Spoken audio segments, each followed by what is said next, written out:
Philadelphia is in East Mississippi in Neshoba County. It is a county of Black, white, and Choctaw folks. It is most well known as being the place where 3 civil rights workers were murdered in 1964. And up until 2004, no one in the state of Mississippi held the murderers accountable for those murders, even though generally in town everyone knew who had committed the murders. So it was a place that had quite a stigma. People described it as a cloud that hung over Philadelphia and Neshoba County. In 2004, upon the approach of the 40th anniversary of the civil rights murders, a multiracial group of citizens came together to begin to try to change the narrative of Neshoba County, to try to remove the stigma that existed there because of the murders. And what the community discovered is that, having not publicly addressed those murders for 40 years, there was quite a bit of tension to deal with that. And so they invited the Winter Institute to help them create a safe place to talk about those murders. We kept talking, and we kept coming to the table, and we kept talking.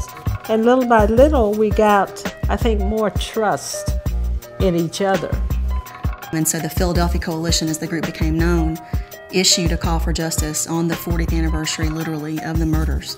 And then they followed that up with meetings with the local district attorney and with the state attorney general. And within 6 months of their call for justice, a local grand jury indicted Edgar Ray Killen for the murders of the 3 young men. And once that trial and everything was over, communities began to look in and say, well, you know, Philadelphia, Mississippi, with all their baggage and all the scars that they have, they were able to succeed with this. And they came to us wanting to know, what did we do? We said we sat and talked and we listened to each other. It's from that genesis, from a group of civic leaders just wanting to say, we can make our town more marketable, and just tell the simple story that we're a better place to live, that the Welcome Table really got its true genesis.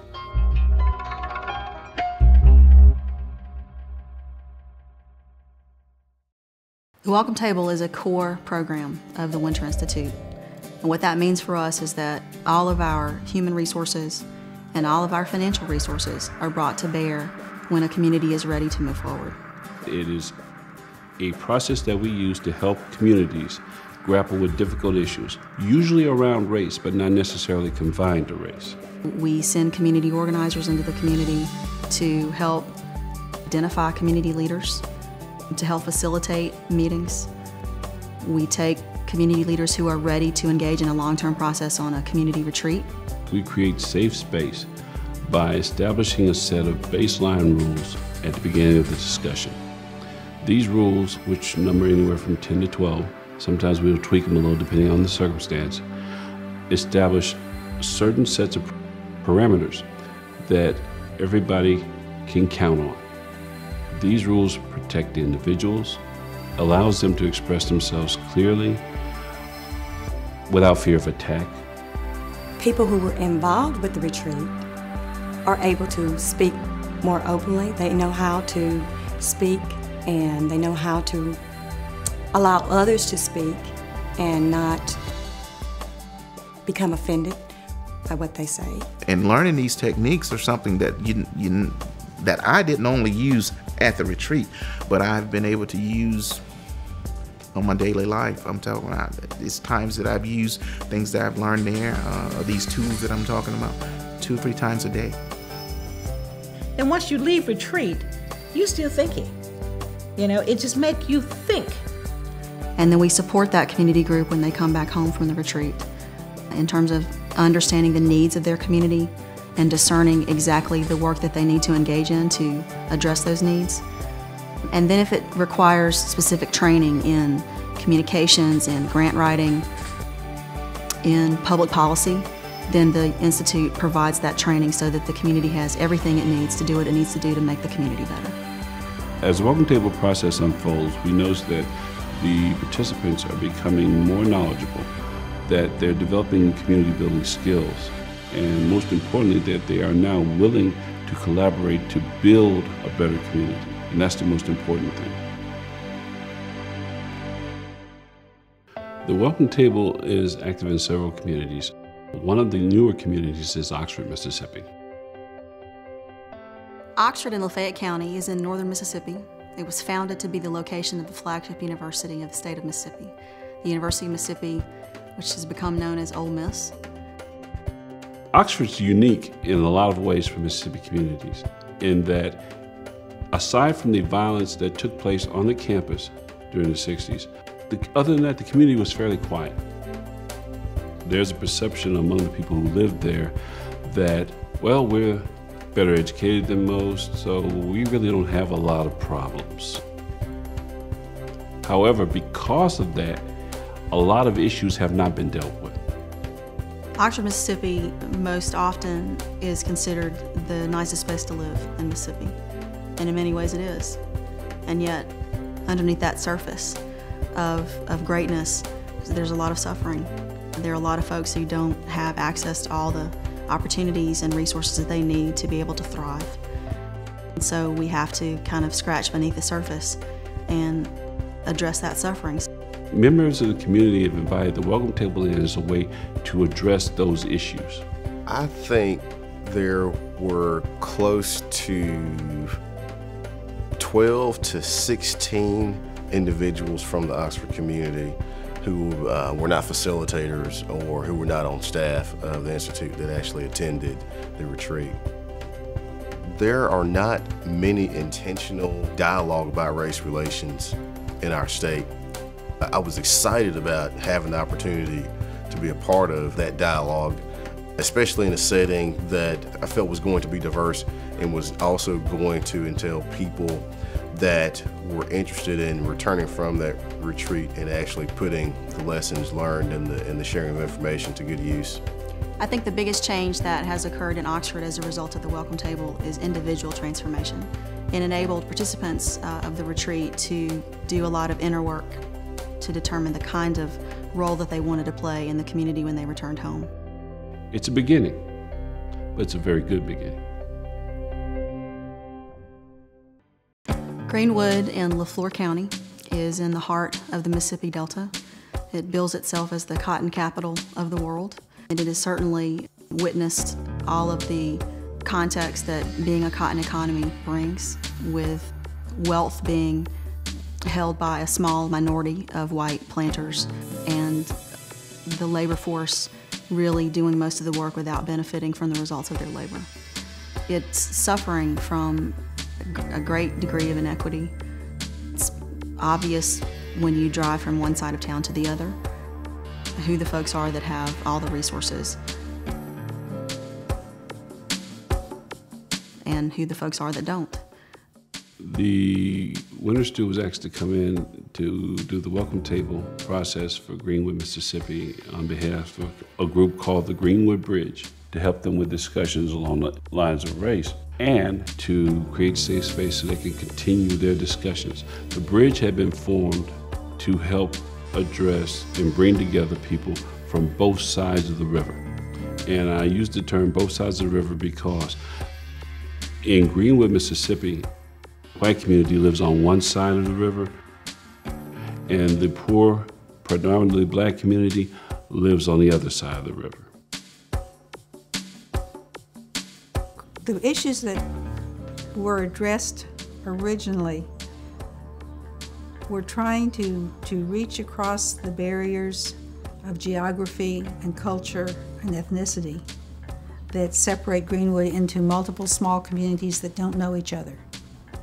The William Winter Institute has given us first some hands-on. It has given us some guidance and directions in terms of helping us to forge together a group to bring some specific issues to the table and to allow us to evolve ourselves. The Winter personnel helped us learn how to talk to each other.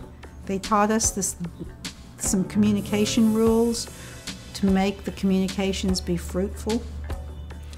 One of the tools was the circle meeting, and they brought that concept before us. And the circle meeting was people get together and just talk. I don't know how to say enough how much not just the convening but the facilitating has meant to the fruit that this organization has borne. The biggest effect to me that the bridge has had on Greenwood personally is that it's showing that there are blacks and whites in this city that wants to cooperate with each other to try to work to help this city to grow and become better than what it is. We hope to show that blacks and whites can work together, can be social. It's not this scary thing. If we can show it in a social setting, then hopefully that'll translate into other arenas. It's been an instrument to bridge the gaps between the different communities within the community. And I think once those gaps are bridged, they stay bridged. McComb, Mississippi is on Highway 55 South, headed toward New Orleans, Louisiana, and it's just before the state line. Like most Mississippi towns, McComb has a both horrific and triumphant history in terms of race relations, and yet very little people know that. McComb was known as the bombing capital of the Civil Rights Movement. There were more bombs detonated in that one area during the Civil Rights Movement than any other place. And so they don't have an understanding of the context in which their communities are continuing to struggle in terms of housing and school equity, in terms of jobs that pay a living wage, in terms of having safe streets for everyone in the community, in terms of having opportunities for everyone in the community. And all of those factors are legacies from the history of racism in this state. McComb needs a welcome table because it's not anybody in this community comfortable talking about race. As a group, we do not know enough about each other and we do not understand enough about each other, and too often we are unwilling to listen. And then if people do not start talking about race in this community, it's going to always be the elephant in the room, because it's over everything. The William Winter Institute is facilitating the welcome table here in the McComb area by way of being more or less of a catalyst, a way of keeping us in a certain direction. Prior to the welcome table, I didn't have as many people in the community talking about race. And that has made a difference. Because all those people that attended, it changed them.